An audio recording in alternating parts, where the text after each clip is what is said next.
BNP মানেই উন্নয়নের দল। বিএনপি যত উন্নয়ন করেছে এদেশে গত ৫-৫ বছরে কিন্তু এত উন্নয়ন কোন সরকার করেনি।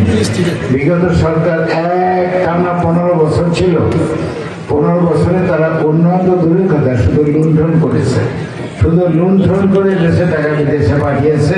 তার ফল তো দেখছেন, এখন নিজেরই বিদেশে গিয়ে বসে আছে।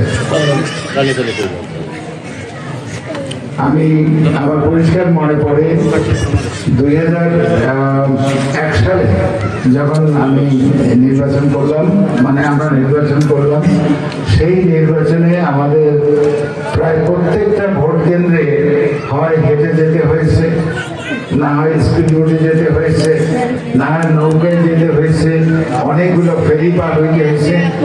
কিন্তু ম্যাডাম খালেদা জিয়া ওই 5 বছরে এত বাজেট আমাদেরকে দিয়েছে, এত বাজেট আমাদের দিয়েছে যে তারপরে যে নির্বাচন যেটা আমরা করতে গিয়েছিলাম, তো সেইখানে আল্লাহর রহমতে একটা কেন্দ্রেও আমাদের হেঁটে যেতে হয় না, প্রত্যেকটা কেন্দ্রে আমরা গাড়িতে গেছি।